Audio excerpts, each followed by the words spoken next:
Le agradezco muchísimo a Gerardo Esquivel, subgobernador del Banco de México, que esté con nosotros. Subgobernador, gracias, qué gusto saludarte. ¿Cómo estás? Buenos días. ¿Cómo te trata el encierro, la pandemia en México?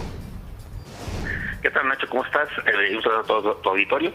Pues aquí estamos encerrados, manteniendo el confinamiento, como lo indican las autoridades sanitarias, pues trabajando desde aquí, desde casa. Te toca trabajar desde casa, subgobernador. Así es, de hecho, como recordarás, uno de los primeros casos de coronavirus en México fue precisamente en el Banco de México, así que llevamos más de un mes en confinamiento. ¿Sabemos algo de ese caso? ¿Se recuperó, subgobernador? Sí, está recuperado. Pues. Qué bueno. Qué bueno. Bueno, pues preguntarte, mira, estas medidas que dieron a conocer, por un lado, el recorte de la tasa de referencia en 50 puntos de 7 a 6, la adopción de 10 medidas adicionales para fortalecer la operación del sistema financiero que decía yo en la presentación, subgobernador, profundizar sobre cómo estas medidas que ha anunciado el Banco de México en los últimos días, en las últimas horas, Gerardo, van a beneficiar a la gente que nos está viendo en estos momentos en televisión. Sí, lo primero nada más una pequeña presión. La reducción en la tasa de interés fue de 6.5 a 6%. De 6.5 a 6%. Ok. Sí, claro, de 50 puntos, ¿correcto? O sea, para que quedara en 6%.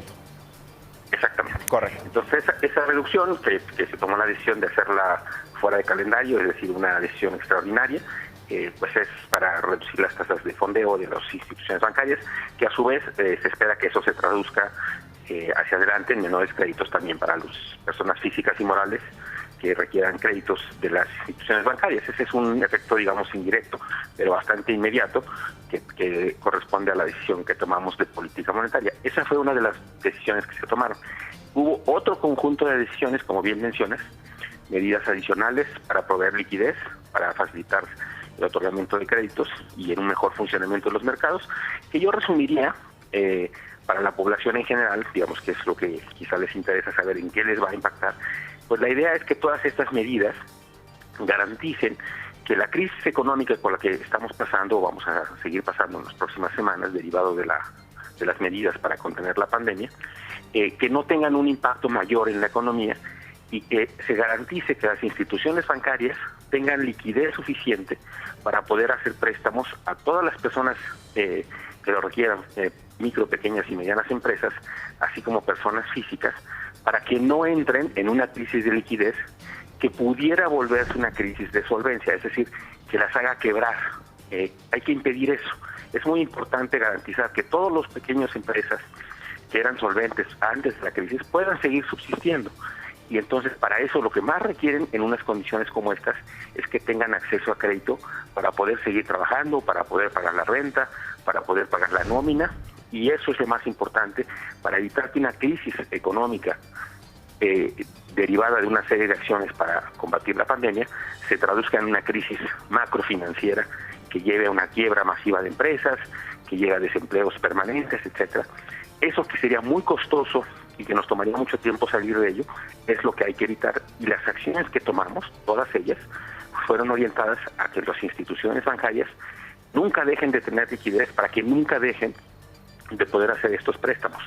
Las condiciones a las que nosotros estamos otorgándoles fondeo a las instituciones bancarias son las mejores condiciones posibles que pueden tener las instituciones bancarias. Esto es, préstamos a la tasa de interés que se fondea el Banco de México, la tasa de interés objetivo, que es en este momento, como ya decíamos, de 6%. Y ese dinero que le estamos canalizando a las instituciones bancarias, estas a su vez tendrán que canalizarlo hacia las micro, pequeñas y medianas empresas, así como a los individuos que requieran el apoyo derivado de los efectos de la pandemia. Ahora, esperamos que sí ocurra ese efecto, como dice su gobernador, ese efecto indirecto, y que se traduzca en una sensibilidad por parte de las instituciones bancarias para con sus clientes, ¿no? Porque si ustedes están, digamos, proponiendo esta tasa de interés, pues ojalá y se sensibilicen los bancos. Sí, digamos, eso es lo que esperamos que ocurra. Digamos, evidentemente los bancos tienen que tomar alguna... Dependerá también si hay apoyos o no por medio de garantías de la banca de desarrollo, que es otra posibilidad que abrimos nosotros. Esperamos que eso pueda entrar como un complemento adicional. Eso haría que las posibilidades de que fueran créditos más baratos fueran mayores. Pero aún si no hubiera estas garantías, pues esperamos que los bancos en efecto sean sensibles a las circunstancias particulares por las que vive el país y puedan otorgar créditos a tasas no tan bajas como estas, ojalá que así fuera, pero evidentemente pues los bancos tienen que tener algún beneficio, tienen que garantizar, tomar un riesgo de crédito y tienen que tener una sobretasa. Esperamos que la sobretasa sea lo más baja posible para que los créditos sean verdaderamente accesibles para las empresas micro, pequeñas y medianas. Pero lo más importante es recordar, Nacho, que el crédito más caro que puede haber es el que no existe. Entonces, lo que nosotros tenemos que garantizar es que no deje de haber crédito, porque en la medida en la que no deje de haber crédito, pues impediremos que ocurra estas situaciones de emergencia, de crisis, en la que una empresa ya no tenga para pagar la nómina, ya no tenga para pagar la renta y se vea forzado a abandonar un local, a despedir a los trabajadores. Eso sería, insisto, muy costoso, porque toma mucho tiempo para este tipo de situaciones recuperarse, recuperar los niveles de empleo previos, recuperar la actividad económica. Entonces, lo que tenemos que garantizar es que durante los meses de la emergencia sanitaria, estas empresas puedan sobrevivir, sostenerse, y lo mejor que podemos hacer es ayudarles a través de la banca, de las instituciones bancarias, que puedan conseguir un crédito para sobrevivir estos meses. Ahora, la verdad es que este anuncio del Banco de México, subgobernador, vino en un momento en el que fue recibido positivamente por básicamente todos los, digamos, los actores económicos en nuestro país, frente a la crítica que se hacía particularmente a la Secretaría de Hacienda de no anunciar medidas en medio de esta crisis. Sin embargo, ocurrió el día de ayer.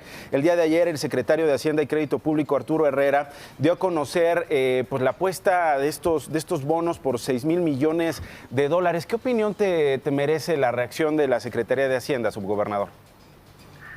Bueno, a mí me parece que, digamos así, la crítica ha sido un poco injusta porque el gobierno federal ha implementado algunas acciones, las ha ido anunciando, algunas de ellas de la mano del Banco de México, ¿no? Parte de estas acciones que hoy anunciamos pueden ser posibles por trabajo conjunto con la Secretaría de Hacienda. Por ejemplo, una de las cosas que se anunciaron en algún momento, cuestiones vinculadas a la regulación de las instituciones bancarias, etcétera, es de la Comisión de Cambios. Hacienda ha tomado decisiones, por ejemplo, con la Comisión Nacional Bancaria y de Valores, para pedirle a los bancos que no otorguen dividendos en estos momentos para que tengan recursos para prestar, por ejemplo. Se han anunciado varias acciones en términos de créditos, microcréditos. Justo hoy en la mañana lo estaba escuchando, las condiciones en las que se van a otorgar estos microcréditos, esas sí a tasas muy bajas, a las tasas de fondeo del Banco de México, del 6%. En fin, se ha habido una serie de acciones y en ese sentido creo que a veces la crítica ha sido un poco injusta. Y como bien dices, ayer se anunció también un programa de refinanciamiento parte de la Secretaría de Hacienda que pues les va a ayudar a tener recursos disponibles justo para enfrentar esta emergencia. Es posible que se requieran algunas acciones adicionales a las que ya se anunciaron, pero digamos estamos en una fase también, todos en una fase inicial también de respuestas ante la crisis. Quizá vengan más adelante, esperamos que así sea, pero también creo que... ¿Te ha parecido lenta la reacción del gobierno, subgobernador? Pues más que lenta, yo diría que, digamos, entiendo también que en una crisis tan particular y atípica como esta, ¿no?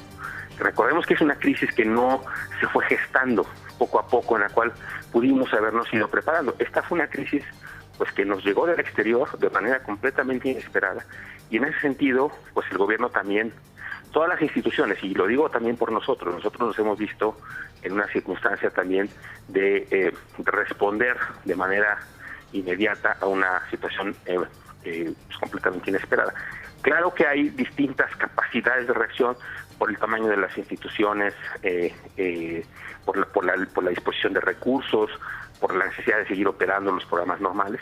Nosotros afortunadamente hemos podido responder de manera creo que muy oportuna con una serie de acciones como las que ya se anunciaron ahora y las que anunciamos hace unas semanas también, pero me parece que el gobierno federal está tratando de responder a esta situación. Creo que lo más importante es identificar a los principales sectores afectados por la crisis para no hacer tampoco digamos un disparo al aire, sino que más bien sea una cosa más focalizada. Y creo que eso es lo que ha tomado un poco de tiempo, pero me parece que es un tiempo que a lo mejor es necesario para tampoco desperdiciar recursos escasos en circunstancias como estas. Recordemos que, por ejemplo, en Estados Unidos, lo que van a hacer, ¿no?, por dar un ejemplo, es en un país muy rico, con muchos recursos, le van a mandar cheques a toda la población, lo necesiten o no. y eso pues lo puede hacer es un lujo que se puede dar un país con un excedente de recursos muy grande como Estados Unidos. Y entonces ayuda a todos los que lo necesitan, pero también ayuda a gente que no lo necesita. En un país con las necesidades como el nuestro, con los recursos más escasos, creo que es importante también que el apoyo vaya bien focalizado, y creo que también eso pues toma un poco de tiempo, y en ese sentido creo que ha sido una respuesta pues sí más lenta que en otros casos, pero quizás sea necesario para que el apoyo sea más focalizado y que los recursos escasos que tengamos se usen de la mejor manera posible. Subgobernador, te agradezco muchísimo que me hayas tomado la comunicación esta mañana. Te mando un abrazo y estamos pendientes. Igualmente, querido Nacho, un saludo nuevamente a ti y a todo tu auditorio. Gracias, querido Gerardo Esquivel, subgobernador del Banco de México.